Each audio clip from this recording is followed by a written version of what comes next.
por que algumas culturas oferecem sacrifícios de sangue animal em suas práticas religiosas?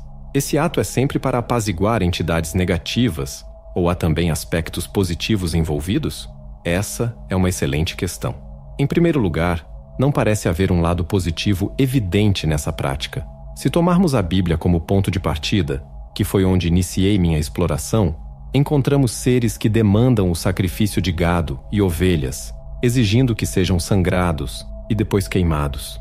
A razão por trás dessa demanda não é clara. Pode ser que essas entidades vejam esses animais como alimentos, ou talvez encontrem prazer na queima e inalação da fumaça. Essa peculiaridade das histórias bíblicas se reflete em várias outras culturas ao redor do mundo, onde se percebe a presença de seres não humanos que, nas narrativas, desejam esses sacrifícios como alimento. Essencialmente, os sacrifícios no templo seriam uma forma de prover essa comida aos seres divinos.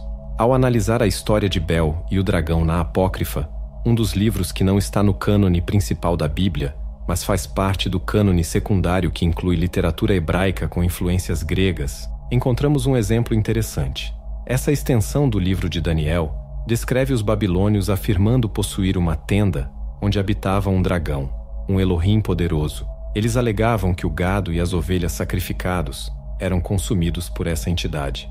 No entanto, essa história revela-se uma farsa, indicando que os sacrifícios poderiam também ser manipulados por interesses humanos. Elohim havia realmente sido morto, e eram os sacerdotes que consumiam as ofertas comestíveis. Quando analisamos essa história no contexto da narrativa bíblica, percebemos que a crença era de que Elohim se alimentava de carne de boi e cordeiro, explicando assim a necessidade de tantos sacrifícios. No entanto, o sacrifício de sangue tem um aspecto mais sombrio. Primeiramente, ele cria uma escassez artificial para todas as tribos de Israel que dependiam da terra para sobreviver. Vivendo numa cultura agrícola, essas tribos precisavam de seu gado para alimentação, bebida e diversos outros materiais essenciais. Isso poderia garantir uma vida próspera, a menos que enfrentassem uma fome ou uma escassez artificial causada pela obrigação de pagar tributos a um senhor feudal, chefe tribal, rei, ou pelo pagamento de dízimos e tributos a Elohim, seu poderoso. Esse era o cenário.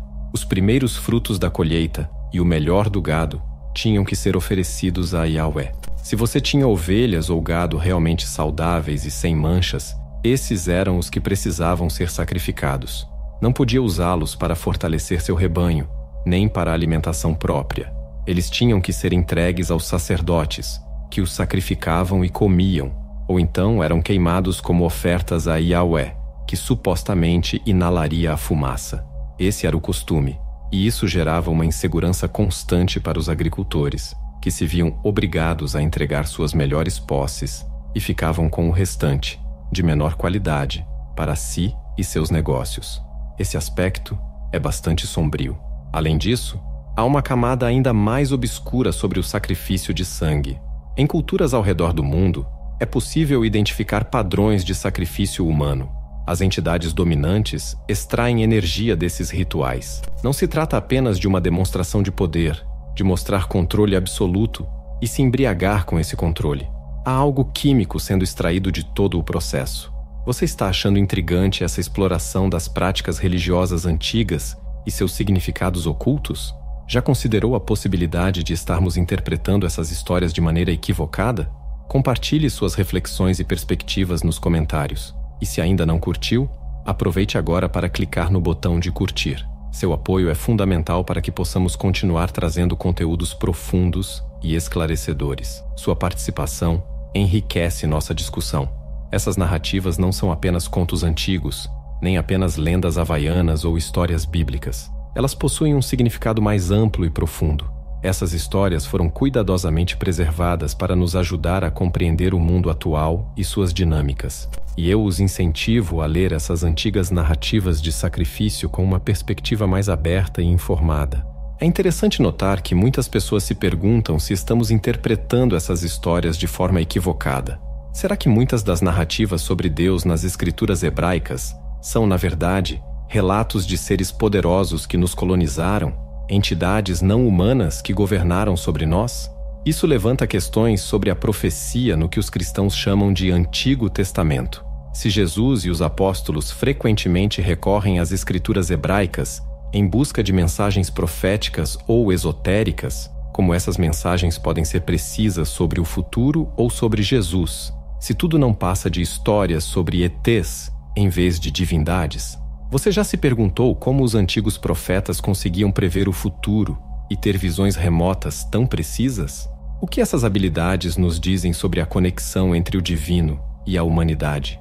E como outras culturas ao redor do mundo compartilham práticas semelhantes para alcançar estados alterados de consciência? O cânone hebraico é um verdadeiro caleidoscópio da memória cultural do povo hebreu. Ele preserva antigas lembranças de contatos paleolíticos e colonizações. E dentro dessa cultura, existiam indivíduos proféticos, pessoas que poderíamos chamar de videntes, sensitivos ou médiums, que possuíam a habilidade de visualizar remotamente e prever o futuro. Um exemplo disso é o profeta Micaías, que era um vidente capaz de observar remotamente o conselho de poder, o El-Badat. Ele podia ver diferentes tipos de Elohim, seres poderosos reunidos em conselho, manipulando a sociedade humana para a guerra, com a intenção de se alimentar das vantagens e da energia negativa resultante. Micaías tinha essa visão remota.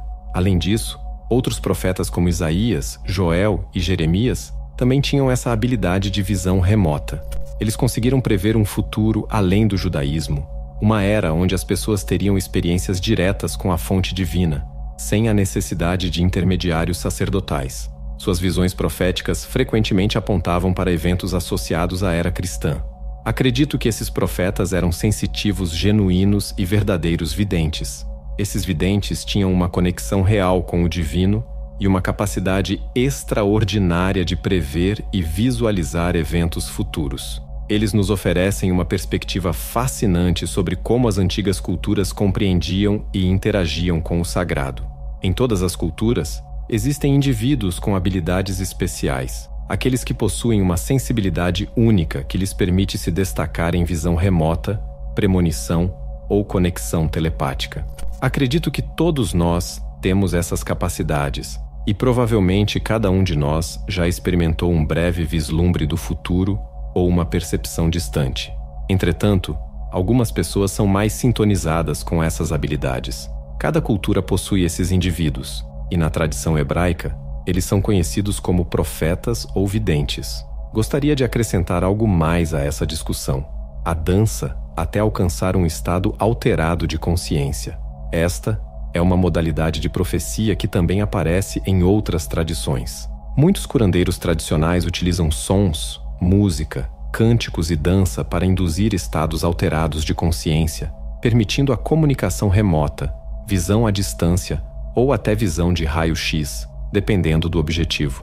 Essa prática também é mencionada na Bíblia, assim como o uso dos chamados óleos aromáticos pelos tradutores. Esses óleos específicos eram utilizados para perfumar o interior do Santo dos Santos, o santuário dos templos, permitindo que os sacerdotes, ao inalarem esse coquetel de aromas, entrassem em um estado alterado de consciência para estabelecer contato com outras entidades. Isso faz parte do tecido profético da tradição hebraica também. Você já se perguntou se a sua alma já habitou outros mundos, além deste? Imagine reviver memórias não apenas de vidas passadas na Terra, mas como seres de outras espécies em planetas distantes. O que essas experiências poderiam revelar sobre a verdadeira natureza da nossa existência? Do ponto de vista da teologia cristã, a reencarnação é raramente discutida e seria considerada heresia. No entanto, ao longo dos anos, ouvi inúmeros relatos convincentes de memórias de vidas passadas, especialmente entre crianças, que lembram detalhes com uma precisão surpreendente. Uma possível explicação para essas experiências é a reencarnação, onde uma alma, ou ser consciente, vive uma série de vidas na Terra. A partir dos testemunhos e das experiências compartilhadas por essas pessoas, acredito que há casos muito convincentes que merecem consideração. Ao iniciar minha pesquisa sobre paleocontato, fui relembrado da importância de Platão no cristianismo primitivo. Notei que as ideias de reencarnação faziam parte do pensamento platônico e também influenciaram o cristianismo inicial. Em outras partes do mundo, essa questão não é controversa. No Oriente, por exemplo, na Índia, os ensinamentos do budismo e do hinduísmo colocam a reencarnação como um conceito central em suas visões de mundo. A ideia de que somos seres de consciência tendo uma experiência material é fundamental nessas filosofias orientais e também estava presente nas raízes do cristianismo primitivo, como referenciado nos evangelhos. Há um momento nos evangelhos em que Jesus pergunta aos discípulos: quem as pessoas dizem que eu sou? E uma das respostas é: bem, muita gente acha que você é a reencarnação de um dos profetas. Aqui, eles se referiam aos profetas judeus, como Elias ou outros. Essa resposta indica que mesmo no judaísmo do primeiro século, a reencarnação era uma ideia discutida e considerada relevante. Portanto, podemos ver que os judeus da época contemplavam a possibilidade de Jesus ser a reencarnação de um mestre anterior. Essas ideias também estão presentes nos escritos de alguns dos primeiros teólogos cristãos. Por exemplo, Orígenes, considerado o fundador da hermenêutica, os princípios de interpretação de textos antigos, aplicou esses métodos à Bíblia e expressou uma crença cautelosa na reencarnação. Ele não via esse conceito como contraditório aos ensinamentos de Jesus. Clemente de Alexandria, uma figura central na tradição cristã oriental, compartilhava uma perspectiva semelhante. Ele também acreditava na possibilidade da reencarnação e discutia essa ideia em seus escritos. Ambos, Orígenes e Clemente, abordaram a reencarnação de forma que não entrava em conflito com a doutrina cristã de seu tempo. Uma das razões pelas quais esse tema era constantemente debatido e analisado é que fazia parte integral do pensamento grego da época. Escritores como Platão, uma figura central e atemporal na filosofia, exploravam profundamente a ideia da reencarnação. Platão, utilizando o que poderíamos chamar de uma lógica científica aplicada às observações cotidianas, argumentava que somos essencialmente seres de consciência vivendo uma experiência material. Ele propôs que, após essa vida material, poderíamos continuar para um tipo de experiência completamente diferente, talvez em outra parte do cosmos, ou precisaríamos permanecer aqui para processar nossas experiências. Outra possibilidade sugerida por Platão é que possamos continuar nossa jornada em novas experiências, não necessariamente em outro lugar do cosmos, mas aqui mesmo, na Terra. A influência de Platão foi tão profunda que suas ideias também se refletiram nos ensinamentos dos pais da Igreja. Por todas essas razões, que encontramos tanto na tradição cristã quanto nos escritos de Platão, que se destacou como um brilhante sintetizador do pensamento internacional e oriental, e também através das experiências relatadas por pessoas até os dias atuais, considero essa possibilidade seriamente. Então, eu diria que, sim, inclino-me a acreditar que a reencarnação realmente ocorre. Você já se perguntou o que realmente aconteceu com as cidades de Sodoma e Gomorra? Quais segredos escondidos podem estar por trás da destruição dessas cidades lendárias? O que 3 misteriosos visitantes disseram a Abraão e Sara antes do nascimento milagroso de seu filho? Como a figura de El Shaddai se encaixa nessa narrativa de poder e devastação? A história de Sodoma e Gomorra, conforme narrada no livro de Gênesis, é um relato peculiar. De acordo com as traduções atuais, Yahweh se mostra extremamente ofendido pelo comportamento dos habitantes dessas cidades. O curioso é que Yahweh não havia estabelecido leis para essas cidades, nem estava diretamente governando ou orientando seus moradores. Ele simplesmente desaprova suas ações, o que parece um tanto desconexo e atemporal. É intrigante entender por que Yahweh, ou El Shaddai, como é conhecido nesta narrativa, decide destruir essas cidades. Este evento é precedido por um encontro fascinante. Abraão e Sara, um casal idoso além da idade fértil, recebem a visita de 3 visitantes. A narrativa bíblica esclarece que Abraão e Sara são os ancestrais do povo hebreu.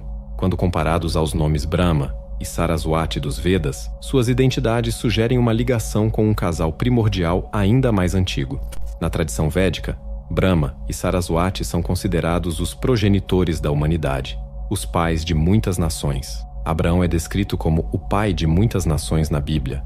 A narrativa menciona uma inseminação artificial, ou talvez sobrenatural ou divina, que resulta na descendência de filhos e nações a partir de Abraão e Sara.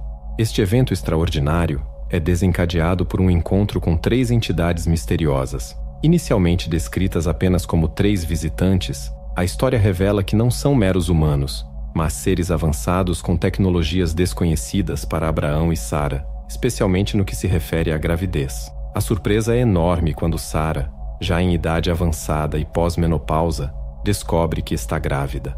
Antes desse milagre, ocorre uma conversa entre Abraão e uma dessas entidades, na qual é mencionado que as cidades de Sodoma e Gomorra serão destruídas devido ao comportamento de seus habitantes. Posteriormente, 2 dessas figuras visitam as cidades e causam uma comoção extraordinária entre os moradores. Essas 2 figuras, ao chegarem em Sodoma, provocam uma reação similar.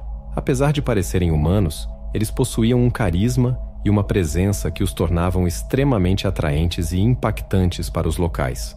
Os escritores da Bíblia usam esse evento para justificar a destruição das cidades, embora a explicação possa parecer estranha e desproporcional. A forma como as cidades são devastadas sugere ao pensamento contemporâneo a utilização de armamentos avançados. Ao imaginarmos o que acontece a uma cidade submetida a um bombardeio nuclear, é possível traçar um paralelo com a destruição de Sodoma e Gomorra. No entanto, os textos não fornecem uma explicação tecnológica para tal evento. O contexto dessa destruição envolve a figura de El Shaddai. El Shaddai, frequentemente traduzido em diversas Bíblias como o Todo-Poderoso, na verdade possui uma interpretação controversa. Ao consultarmos léxicos respeitados, como o Brown Driver Briggs, encontramos a afirmação de que essa tradução é imprecisa. Na Bíblia de Jerusalém, por exemplo, essa tradução é considerada muito incerta. As notas de rodapé indicam que o termo provavelmente significa o poderoso das montanhas, o poderoso das planícies, ou, possivelmente, o poderoso destruidor.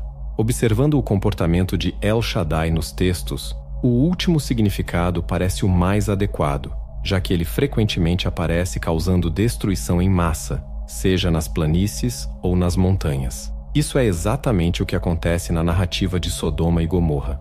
El Shaddai se apresenta a Abraão declarando: "Eu sou o poderoso destruidor, ande diante de mim e não cometa erros." Pouco tempo depois, ele destrói 2 cidades. As histórias das escrituras hebraicas narram destruições extraordinárias de cidades por meios inimagináveis para as pessoas daquela época. Hoje, conseguimos conceber a ideia de armamentos capazes de aniquilar uma cidade, mas há 3.500 anos, isso estava além da compreensão humana. As pessoas transmitiam essas histórias conforme seus ancestrais as recordavam. É nesse contexto que interpreto essa narrativa. Não tomo a camada superficial como verdade literal. Não acredito que foi um castigo divino por mau comportamento. Penso que há algo mais profundo em jogo. Acredito que El Shaddai foi responsável por esses eventos, possivelmente utilizando alguma forma de tecnologia avançada. Essa é uma das histórias bíblicas que nos dá pistas de que estamos testemunhando algum tipo de invasão e domínio por seres avançados com armamentos sofisticados. Será que existem outros seres aqui para nos ajudar? Quando comecei a ouvir essas ideias pela primeira vez, elas vinham de pessoas que poderíamos chamar de sensitivos ou médiums. O que eu não sabia era que certos aspectos da teologia cristã, que eram vivos no início da história do cristianismo, foram perdidos ou negligenciados ao longo do tempo. Um exemplo disso pode ser encontrado em Hebreus 12:1, que fala sobre nossos ancestrais espirituais nos rodeando. O texto descreve esses ancestrais espirituais e suas notáveis façanhas, destacando sua grandiosidade. Então o autor diz: "Portanto, já que estamos rodeados por uma grande nuvem de testemunhas, vamos correr com perseverança a corrida que nos foi proposta." Esta passagem nos dá a imagem de nossos ancestrais nos observando, prontos para nos apoiar em nossa jornada, desejando nos encorajar a alcançar nosso potencial máximo, quase como se estivessem perguntando: "O que você vai fazer com o nosso legado?" Eles torcem por nosso sucesso, e essa ideia é profundamente arraigada na fé. No sul da África, ao buscar conselho ou cura com um nanga ou sangoma, eles acreditam firmemente na realidade dessas práticas. O curandeiro tradicional procura se sintonizar com mensagens dos ancestrais ou espíritos ancestrais para auxiliar na cura ou na tomada de decisões. Essa perspectiva me era desconhecida até eu revisitar esses textos nos últimos anos. Curiosamente, algo semelhante também existia no cristianismo primitivo. Um versículo intrigante do Novo Testamento, em João 4:1, demonstra que o autor esperava que os primeiros cristãos tivessem experiências de contato com espíritos. No entanto, ele nunca especifica o que exatamente quer dizer com espíritos. Seriam os espíritos dos ancestrais? Seriam entidades baseadas em energia? Em algumas culturas, a palavra espírito refere-se simplesmente a um ser ou pessoa que pode se materializar em seu ambiente de maneira inexplicável e desaparecer de forma igualmente misteriosa. Em algumas culturas, seres avançados que viajam do céu à terra são chamados de espíritos. No entanto, o autor de João 4:1 não especifica a natureza desses seres, apenas menciona que os primeiros cristãos poderiam ter encontros com entidades misteriosas e obter informações valiosas delas. No entanto, ele enfatiza a importância de manter nossa soberania. Não se trata de acreditar cegamente em todas as vozes que ouvimos ou seguir todas as instruções que recebemos. Somos seres autônomos e devemos avaliar criticamente as mensagens que recebemos, decidindo por nós mesmos o que faz sentido e se devemos agir com base nisso. Esse conselho é extremamente prudente. Ao conversar com pessoas de diferentes tradições espirituais, noto que sensitivos, médiums, trabalhadores da consciência e da luz frequentemente são vagos sobre a origem de seus insights e quem são as vozes que os guiam. No entanto, o mais importante é que eles ponderam essas mensagens e se perguntam: isso faz sentido? Preciso agir com base nisso? Frequentemente, encontro-me orientando alguém e dizendo: acredito que cada um de nós tem uma equipe invisível de ajudantes ao nosso redor, cujo trabalho é nos apoiar e assistir ao longo da vida. Ainda preciso mencionar isso sem ouvir a resposta: estou começando a acreditar nisso também, pois não é algo que aprenderam diretamente. Na verdade, talvez tenham sido levadas a confessar por conta disso. Elas estão começando a acreditar porque estão vivenciando coincidências, pensamentos aleatórios e impressões que parecem vir de fora de suas próprias mentes, mas que acabam ajudando e apoiando-as. É interessante notar que isso não é ensinado nas escolas, igrejas ou na cultura ocidental em geral. E mesmo assim, as pessoas estão passando por essas experiências, tanto quanto aquelas no sul da África, guiadas por um xamã ou passando por uma iniciação tradicional. Acredito que seja uma experiência profundamente humana, universal e maravilhosa, especialmente quando aprendemos a sintonizá-la. Se você chegou até aqui, preciso dizer que você é parte de uma jornada incrível que acabamos de vivenciar juntos. Cada segundo que você dedicou para entender mais sobre os sacrifícios de sangue nas culturas antigas é um passo em direção ao conhecimento profundo e à compreensão do nosso passado misterioso. Agora, gostaria de compartilhar algo especial com você. Como fã do canal O Poder da Mente, você está prestes a embarcar em uma jornada única de autoconhecimento e transformação mental. Apresento a você A Arte do Pensamento Positivo, um e-book revolucionário que redefinirá sua realidade mental. Como criador deste conteúdo e líder do canal O Poder da Mente, compartilho com você minhas experiências mais profundas e aprendizados valiosos. Cada capítulo deste e-book é um reflexo da minha jornada, repleto de lições práticas que vivi e transformei em sabedoria. Não perca essa oportunidade de transformar sua vida. Clique no link do comentário fixado e comece sua jornada rumo ao autoconhecimento e à positividade hoje mesmo. Imagine-se em uma vasta biblioteca antiga, repleta de pergaminhos e manuscritos esquecidos. Cada página que viramos juntos hoje foi como desenterrar um tesouro escondido, revelando segredos que desafiam nossa percepção do mundo. Nós caminhamos lado a lado através das civilizações antigas, descobrindo como suas práticas moldaram suas vidas e, surpreendentemente, a nossa também. Você já parou para pensar como essas histórias antigas ressoam com nossas vidas modernas? Talvez você tenha sentido uma conexão, uma faísca de curiosidade que acendeu uma nova perspectiva sobre a história e a espiritualidade. Esse é o verdadeiro poder do conhecimento. Ele nos transforma, nos faz questionar e, acima de tudo, nos faz crescer. Sua presença até o final deste vídeo não é apenas um número a mais nas estatísticas. Você é um buscador de verdades, um explorador da alma humana e suas profundas conexões com o divino. Ao ficar conosco até o final, você demonstra um compromisso com a sabedoria e a vontade de expandir seus horizontes. Gostaria de expressar minha mais sincera gratidão. Você não apenas assistiu, mas participou ativamente desta exploração. Seus pensamentos, reflexões e interações nos comentários são o que tornam este canal um espaço vivo e pulsante de aprendizado. Antes de nos despedirmos, gostaria de convidar você a deixar seu like e compartilhar suas reflexões nos comentários. O que você achou desta exploração das práticas religiosas antigas? Sua opinião é valiosa, e cada comentário enriquece nossa discussão, trazendo novas perspectivas e ideias. E claro, inscreva-se no canal para não perder nossas futuras aventuras pelo tempo e pelo espaço. Juntos, vamos continuar a desvendar os mistérios do passado e suas conexões com o nosso presente. Com seu apoio, podemos construir uma comunidade de mentes brilhantes e curiosas, sempre prontas para a próxima descoberta. Obrigado por fazer parte desta viagem. Até a próxima, onde continuaremos a desvendar os mistérios do passado e suas conexões com o nosso presente. E lembre-se, o conhecimento é uma luz que nunca se apaga. E antes de ir, não perca esses 2 vídeos que selecionei especialmente para você. Eles estão repletos de conhecimentos profundos e descobertas fascinantes que você vai adorar. Clique em um deles e continue sua jornada de autoconhecimento e busca pela sabedoria com os conteúdos incríveis que o nosso canal tem a oferecer.